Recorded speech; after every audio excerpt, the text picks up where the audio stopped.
So let me say, and I love you back, and I love you back. So let me say, my heart is full today. My heart is full today, full of gratitude for the trust you have placed in me, full of love for our country, and full of resolve.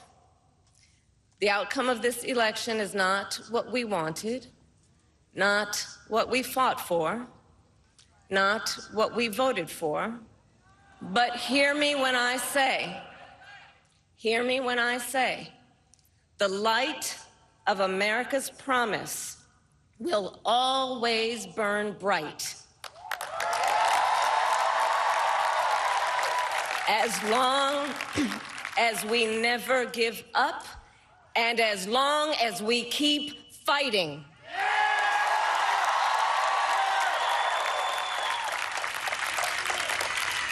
To my beloved Doug and our family, I love you so very much. To President Biden and Dr. Biden, thank you for your faith and support. To Governor Walz and the Walz family, I know your service to our nation will continue. And to my extraordinary team, to the volunteers who gave so much of themselves, to the poll workers and the local election officials, I thank you all. Look, I am so proud of the race we ran, and the way we ran it, Over the 107 days of this campaign, we have been intentional about building community and building coalitions, bringing people together from every walk of life and background, united by love of country, with enthusiasm and joy in our fight for America's future. And we did it with the knowledge that we all have so much more in common than what separates us.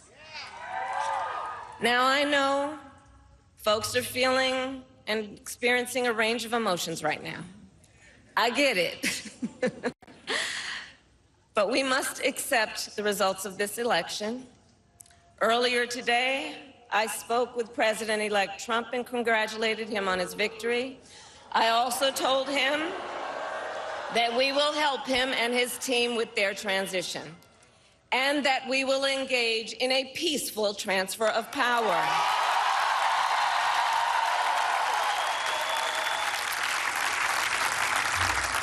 A fundamental principle of American democracy is that when we lose an election, we accept the results. That principle, as much as any other, distinguishes democracy from monarchy or tyranny. And anyone who seeks the public trust must honor it. At the same time, in our nation, we owe loyalty not to a president or a party, but to the Constitution of the United States.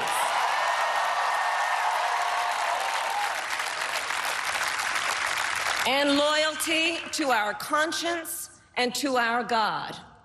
My allegiance to all three is why I am here to say, while I concede this election, I do not concede the fight that fueled this campaign.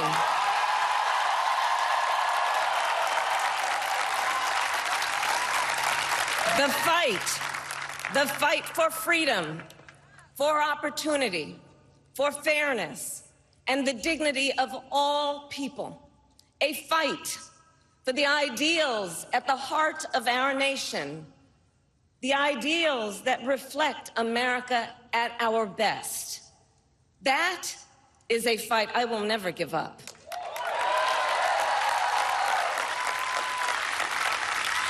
I will never give up the fight for a future where Americans can pursue their dreams, ambitions, and aspirations, where the women of America have the freedom to make decisions about their own body and not have their government telling them what to do. We will never give up the fight to protect our schools and our streets from gun violence.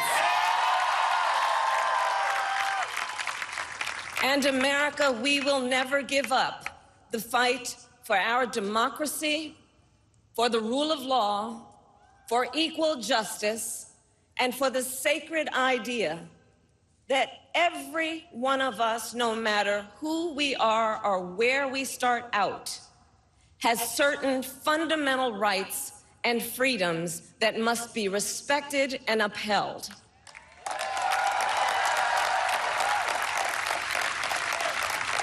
And we will continue to wage this fight in the voting booth, in the courts, and in the public square. And we will also wage it in quieter ways, in how we live our lives, by treating one another with kindness and respect, by looking in the face of a stranger and seeing a neighbor, by always using our strength to lift people up, to fight for the dignity that all people deserve. The fight for our freedom will take hard work, but like I always say, we like hard work. Hard work is good work. Hard work can be joyful work. And the fight for our country is always worth it. It is always worth it.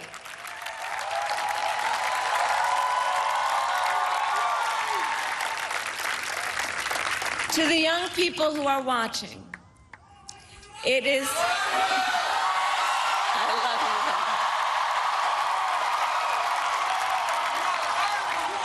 To the young people who are watching, it is okay to feel sad and disappointed, but please know it's going to be okay. On the campaign, I would often say, when we fight, we win. But here's the thing. Sometimes the fight takes a while. That doesn't mean we won't win. That doesn't mean we won't win. The important thing is don't ever give up. Don't ever give up. Don't ever stop trying to make the world a better place. You have power. You have power. And don't you ever listen when anyone tells you something is impossible because it has never been done before.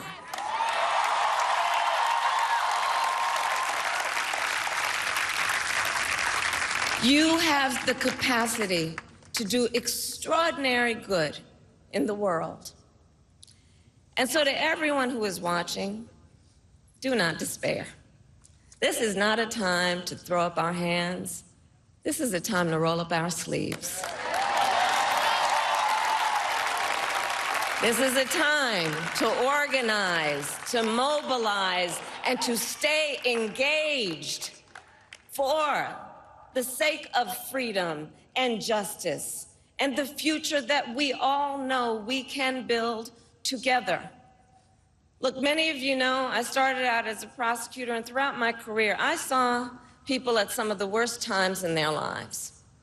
People who had suffered great harm and great pain, and yet found within themselves the strength and the courage and the resolve to take the stand, to take a stand, to fight for justice, to fight for themselves, to fight for others. So let their courage be our inspiration. Let their determination be our charge. And I'll close with this. There's an adage an historian once called a law of history, true of every society across the ages. The adage is, only when it is dark enough can you see the stars. I know many people feel like we are entering a dark time, but for the benefit of us all, I hope that is not the case. But here's the thing, America, if it is, let us fill the sky with the light of a brilliant, brilliant billion of stars. The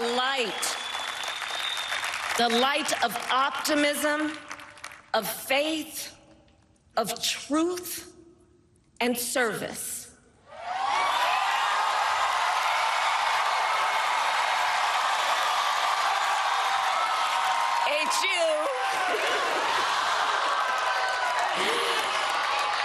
And may that work guide us, even in the face of setbacks, toward the extraordinary promise of the United States of America. I thank you all. May God bless you, and may God bless the United States of America. I thank you all.